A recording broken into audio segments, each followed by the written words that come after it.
Bonjour à tous, bienvenue, salutations à toutes et à tous. Aujourd'hui, j'aimerais vous montrer un schéma classique, un schéma qui vous permettra de comprendre et d'assimiler surtout les connaissances d'apprentissage de l'intelligence artificielle.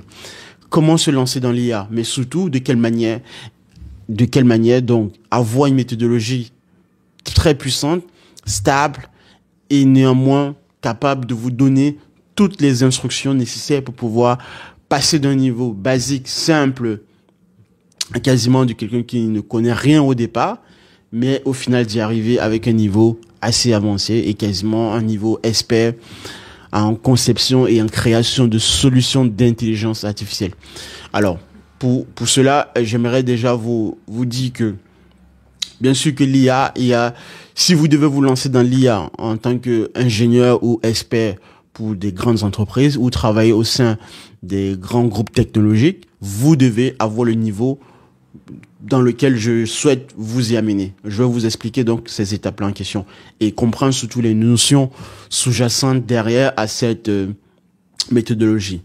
La question, en fait, évidemment, elle est celle-ci.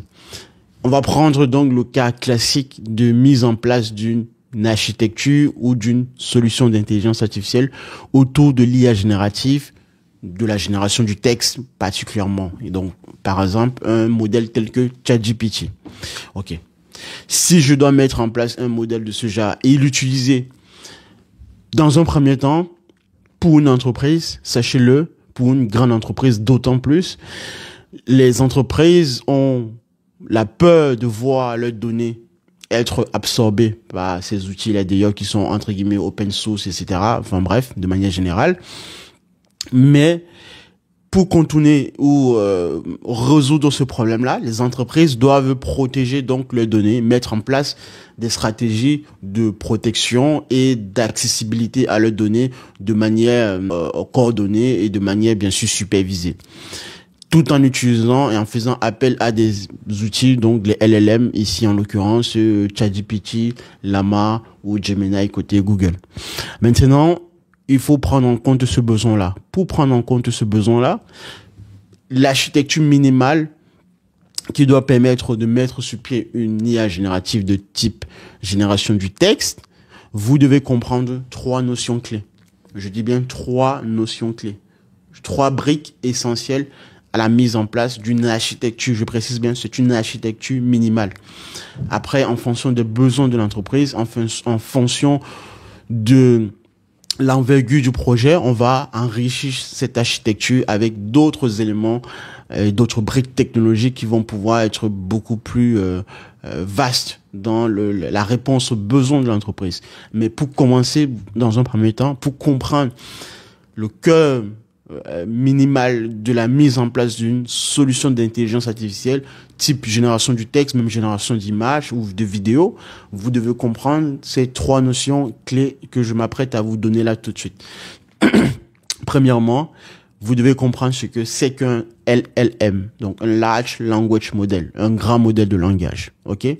Je vais entrer en profondeur et vous expliquer en quoi cela consiste. Mais vous devez comprendre absolument qu'est-ce qu'un LLM. Ok? Une fois cette phase bien comprise, vous devez passer maintenant par ce que l'on appelle qu'est-ce qu'un modèle d'embedding. Un modèle d'embedding. Un modèle de... Donc, embedding, c'est en anglais. En français, on dirait plutôt un modèle d'encapsulation. Un modèle qui va permettre d'encoder ou d'encapsuler vos données. Les données en question, je vais vous dire de quoi il s'agit comme données. Il ne s'agit pas de toutes les données là d'ailleurs, bien sûr. Et la troisième étape, vous devez comprendre ce que c'est qu'une base de données vectorielle. En anglais, c'est une database vector.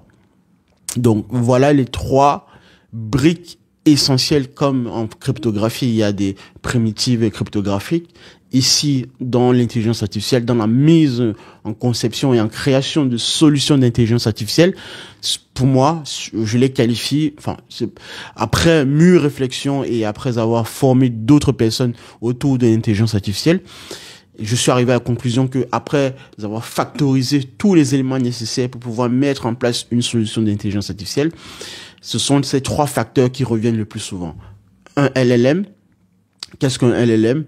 Qu'est-ce qu'un modèle d'encapsulation, un modèle d'embedding et après une base de données vectorielle, une database vector.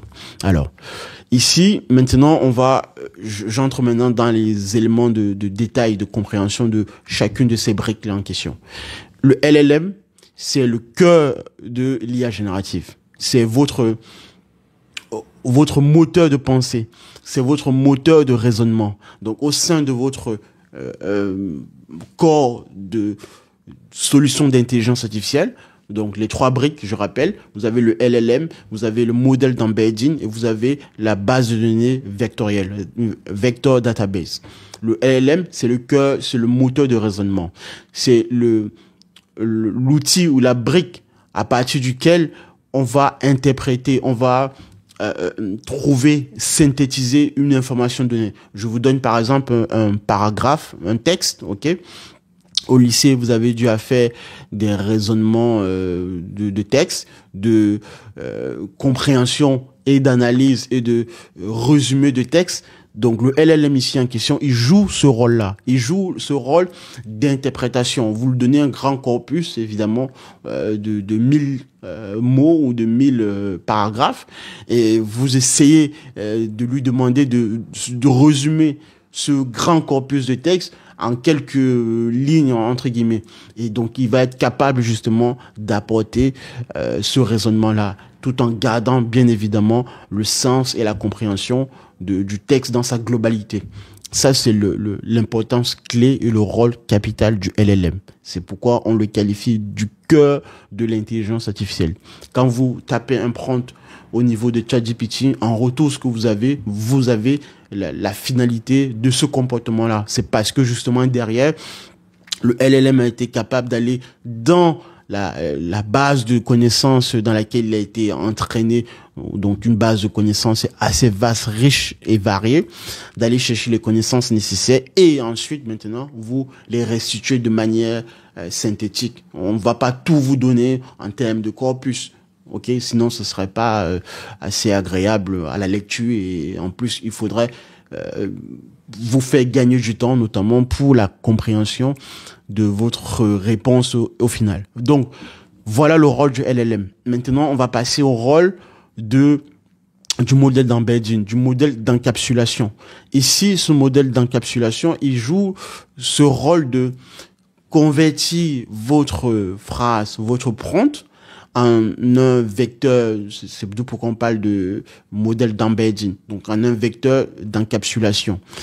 Pourquoi est-ce essentiel? C'est parce que justement, il faut que ce modèle soit capable d'aller indexer les bonnes informations au sein de la base de connaissances pour le LLM, pour récupérer et rechercher les informations liées au contexte de votre prompt. D'accord? Et prenons un exemple. Vous êtes sur une interface donnée d'une intelligence artificielle. Vous tapez un mot-clé ou vous posez une question tout simplement dans la recherche d'un produit. Si on prend un site e-commerce, vous recherchez par exemple des produits qui ont la couleur rouge, qui ont un prix supérieur à 20 € et qui sont en promo par exemple. Admettons que ce soit les critères essentiels dans votre recherche. Donc, à travers une phrase, à travers un prompt, je recherche par exemple des vêtements type homme ou femme ayant la couleur rouge avec un produit, avec un prix supérieur à 20 € et actuellement en solde, pardon. Donc, vous entrez ce prompt-là à partir donc de l'interface donnée. La première des choses qui va se passer, c'est que cette phrase-là va être convertie par le modèle d'embedding. Converti ici, c'est-à-dire encapsulé dans un vecteur de dimension, de très très grande dimension. Donc les composantes de ce vecteur-là vont être des chiffres, des nombres qui vont justement récupérer toute la sémantique, le sens. Quand je parle de sémantique, donc je fais allusion au sens de votre phrase, pardon. Donc c'est ce vecteur en question va être l'élément essentiel pour le modèle d'embedding, pour après maintenant aller dans la base de connaissances géante de recherche des produits du site de e-commerce en question, pour indexer les informations liées aux produits, donc aux produits au pluriel que vous recherchez. Ça, c'est ce que fait le modèle d'embedding. Donc, convertir, encapsuler votre prompt en un vecteur qui soit capable de synthétiser de manière mathématique et de manière aussi très pointue la sémantique de votre prompt, de votre phrase ici en l'occurrence. Cette conversion-là va être essentielle pour la recherche maintenant au niveau. Donc, j'en arrive maintenant à la troisième brique qui est donc la partie de la recherche vectorielle au sein d'une base de données vectorielle. Donc, ce vecteur d'embedding va être essentiel justement d'aller pointer, donc indexer dans la base de données vectorielle les sources de données, donc les sources de données ou les connaissances liées à la recherche de votre question, tout simplement. Maintenant, comment s'effectue la recherche dans la base de connaissances? Bien évidemment que pour une base de connaissances assez vaste, il faut être capable d'aller récupérer l'information de manière directe et de manière rapide. On ne va pas aller dans la base de données se promener entre guillemets.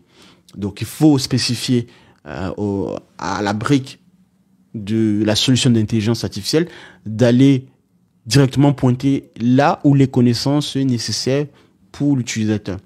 Et dans la base de données vectorielle, il y a des méthodologies, ne vous inquiétez pas ne vous inquiétez pas, il y a des méthodologies bien éprouvées là-dessus. Par exemple, la recherche des connaissances les plus proches au sein d'une base de données vectorielle.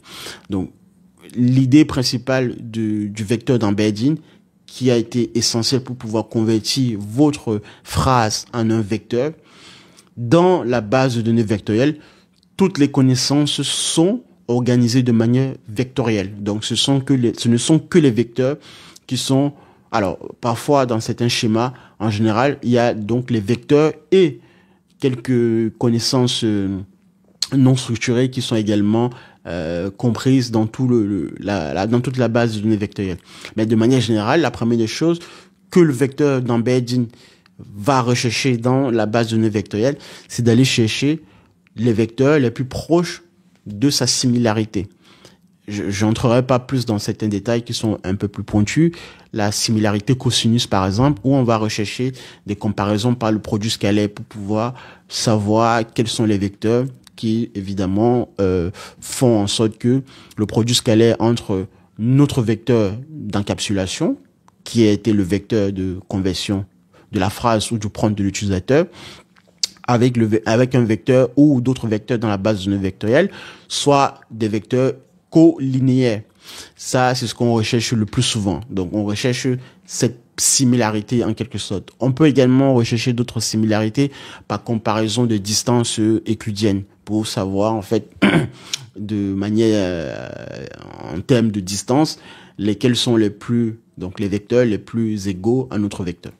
Voilà comment, donc, on indexe rapidement, on retrouve rapidement les informations essentielles à la recherche de l'utilisateur par notre vecteur d'embedding.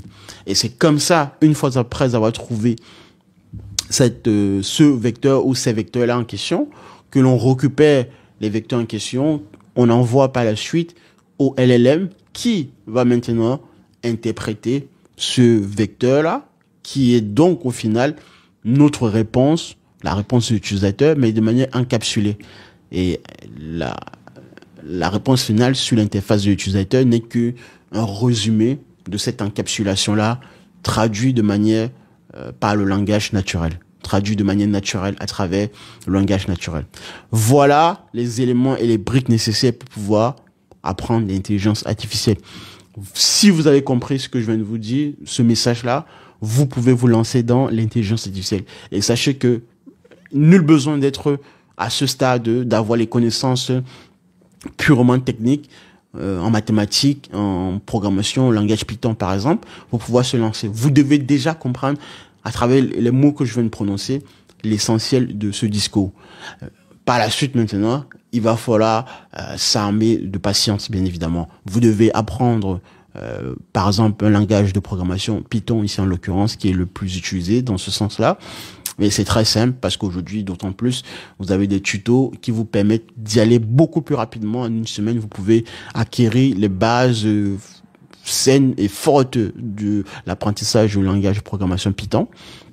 Après, vous devez également passer au stade de certains outils d'orchestration entre ces trois briques-là. Donc, j'ai dit le LLM, un modèle d'embedding, une base de données vectorielle. Comment maintenant relier ces connecteurs-là? Des outils tels que LangChain vous permettra de comprendre l'orchestration d'une brique à une autre. Mais tout cela, ça reste des cas, c'est l'étape d'après. C'est des cas subsidiaires qui viendront après. Mais la base, telle que j'aimerais vous faire comprendre les choses de manière synthétique, de manière factorisée, c'est le cœur de ce que je viens de vous dire. Le LLM, qu'est-ce qu'un LLM? Qu'est-ce qu'un modèle d'embedding? Et qu'est-ce qu'une base de données vectorielle? Si vous avez compris ces trois notions-là et ces trois briques, il est essentiel pour le coup, vous pouvez vous lancer et comprendre facilement la conception et la création de solutions d'intelligence artificielle au sein des grandes entreprises. Merci de nous avoir suivis. C'était tout pour aujourd'hui. Et la prochaine fois, nous discuterons d'autres compréhensions autour de l'intelligence artificielle. Abonnez-vous, c'est très essentiel, et partagez massivement cette vidéo pour que tout un chacun puisse progresser à son niveau dans la mise en place de solutions d'intelligence artificielle. Merci de m'avoir suivi. Au revoir.